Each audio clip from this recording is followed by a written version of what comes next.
Saya akan menjelaskan mengenai dasar-dasar kebijakan moneter yang terdiri atas 3 terminologi, yaitu yang pertama adalah target, di mana target biasanya ditetapkan paling pertama dan merupakan sebuah sasaran akhir ataupun target akhir yang ingin dicapai.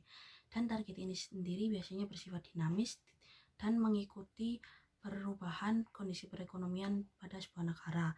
Target ini sendiri biasanya terdiri atas 4 hal, yaitu yang pertama pertumbuhan ekonomi atau kesetaraan pendapatan, lalu yang kedua kestabilan harga, yang ketiga adalah keseimbangan neraca, dan yang terakhir adalah kesempatan kerja.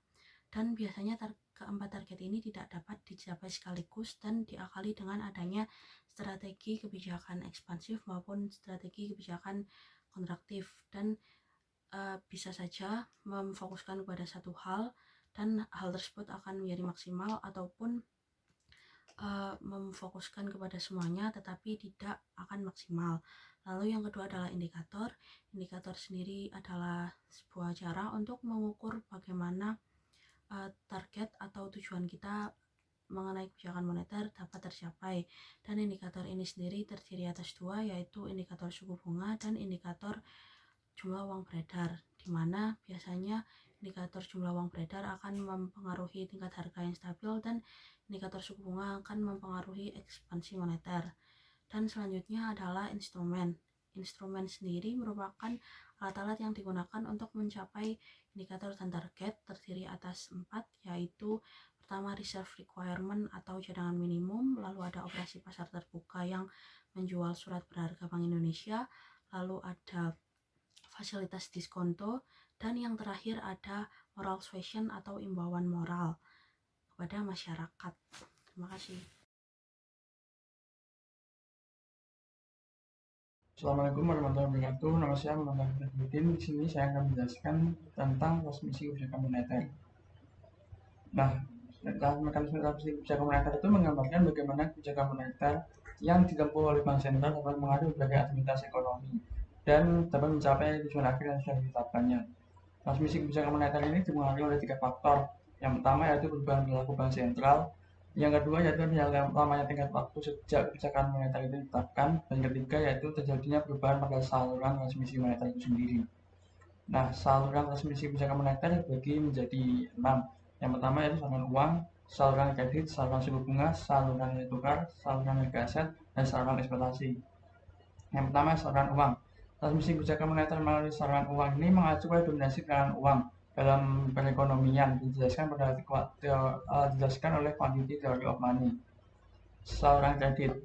Nah, perilaku penawaran kredit perbankan juga dipengaruhi oleh persepsi bank terhadap prospek usaha debitur dan kondisi bank sendiri. Yang ketiga adalah saluran suku bunga. Saluran suku bunga ini dapat pengaruh terhadap perkembangan suku bunga sektor keuangan pada tingkat inflasi dan output real, dan dapat pengaruh juga pada perkembangan suku bunga jangka pendek di pasar uang. Selanjutnya itu saluran nilai tukar. Dipengaruhi oleh besarnya nilai tukar dan besarnya aliran dana yang masuk dan keluar. Biasanya terjadinya adanya ekspor dan impor suatu negara. Yang kelima adalah saluran harga aset. Transmisi ini terjadi karena penanaman dana oleh para investor tidak saja berupa simpanan di bank dan instrumen investasi lainnya di pasar uang rupiah dan valuta asing, tetapi juga simpanan lain dalam bentuk obligasi. Dan yang terakhir adalah saluran ekspektasi. Saluran ini sangat penting bagi para pelaku ekonomi karena dapat melihat bagaimana prospek perekonomian jangka panjang atau prospek perekonomian ke depannya. Sekian penjelasan dari saya, kurang lebihnya mohon maaf. Assalamualaikum warahmatullahi wabarakatuh.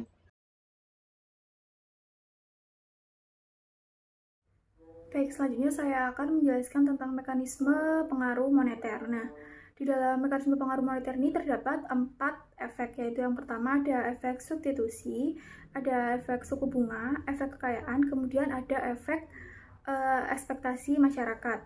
Yang pertama ada efek substitusi. Nah, di dalam efek substitusi ini akan terjadi yang namanya diminishing marginal utility, yaitu ketika pendapatan itu semakin tinggi, maka nilai kegunaan akan menurun. Sehingga secara tidak langsung pada efek substitusi ini, ketika pendapatan itu meningkat, maka konsumsinya juga akan meningkat, sehingga penyerapan tenaga kerja itu akan meningkat.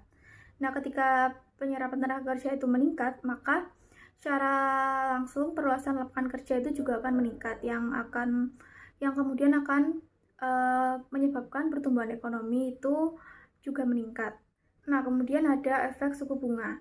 Nah, di dalam efek suku bunga ini adanya ekspansi moneter itu akan mendorong masyarakat untuk menukarkan uangnya dalam bentuk aset keuangan. Nah, dalam efek suku bunga ini, preferensi masyarakat yaitu ketika harga aset itu meningkat, maka suku bunga akan menurun, sehingga biaya modal akan menurun dan investasi produksi akan meningkat. Ketika investasi produksi itu meningkat, maka akan terjadi pertumbuhan ekonomi dan akan terjadi perluasan kesempatan kerja. Kemudian ada efek kekayaan. Nah, dalam efek kekayaan ini, ekspansi moneter akan menyebabkan inflasi.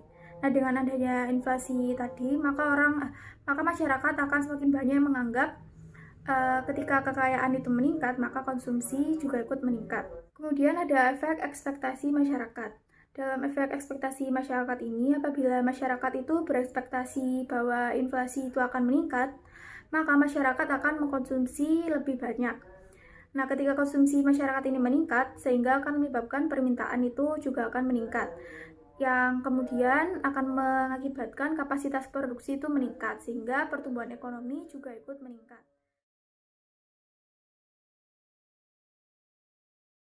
Perkenalkan, nama saya Bagus Tio Budiman. Pada kesempatan kali ini saya akan mencoba untuk menjelaskan mengenai kebijakan apa saja yang ditempuh oleh Bank Sentral kita, yakni Bank Indonesia, dalam menghadapi situasi pandemi saat ini.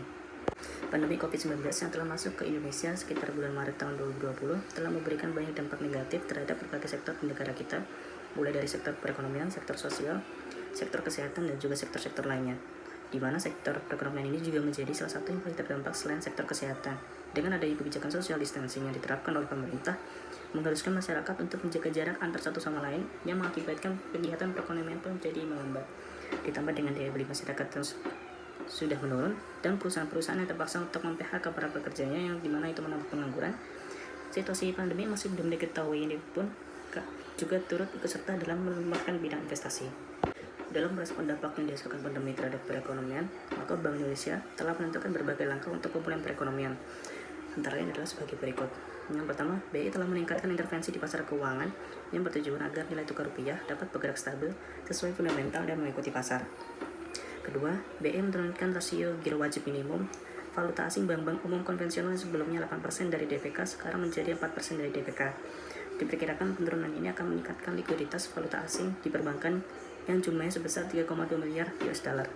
Ketiga, BI telah menurunkan giro wajib minimum rupiah sebesar 50 bps terhadap perbankan yang melakukan kegiatan ekspor-impor, dengan harapan ini dapat mempermudah dunia usaha melakukan kegiatan ekspor-impor dengan biaya yang lebih murah. Keempat, BI juga memperluas jenis dan cakupan underlying transaksi bagi investor asing di dalam melakukan lindung nilai. Yang terakhir, BI telah menegaskan investor global agar dapat menggunakan bank kustodian dalam melakukan investasi di Indonesia. Baik, mungkin itu sedikit banyak yang bisa saya sampaikan dalam video singkat kali ini. Sekian, terima kasih. Saya Regita Elsa Kensiwi, dan kali ini akan menjelaskan mengenai kebijakan moneter yang ada di Amerika Serikat terkait dengan inovasi keuangannya. Yang pertama, dalam menghadapi isu strategis, lembaga keuangan di Amerika Serikat ini memiliki dua strategi utama.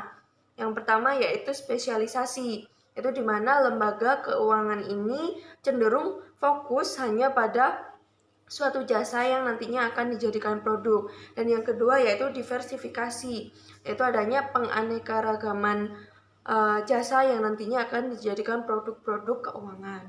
Yang kedua yaitu Eurodollar. Jadi dalam perbankan di Amerika, Eurodollar ini adalah opsi utama atas apa yang disebut sebagai sweep. Yang ketiga ada subprime mortgage. Subprime mortgage itu adalah suatu program pinjaman kepemilikan atas properti kepada konsumen yang memang sudah dinyatakan lolos uji kelayakan kredit. Dan yang keempat yaitu adanya produk oleh Commodity Future Trading Commission yang regulasinya yaitu untuk membantu pasar menyediakan sarana untuk penemuan harga dan juga melindungi resiko pasar.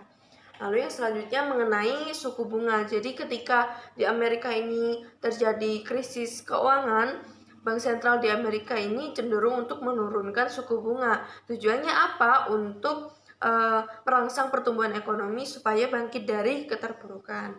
Dan yang terakhir mengenai restrukturisasi dan skala bantuan di Amerika yang cukup besar, yaitu mencapai lebih dari 10% dari total keseluruhan PDB. Nah, untuk restrukturisasi dan skala bantuan ini mungkin bisa dijadikan contoh atau inspirasi oleh negara lain untuk menciptakan stabilisasi moneter. Sekian penjelasan dari kami kelompok 2, kurang lebihnya mohon maaf. Wassalamualaikum warahmatullahi wabarakatuh.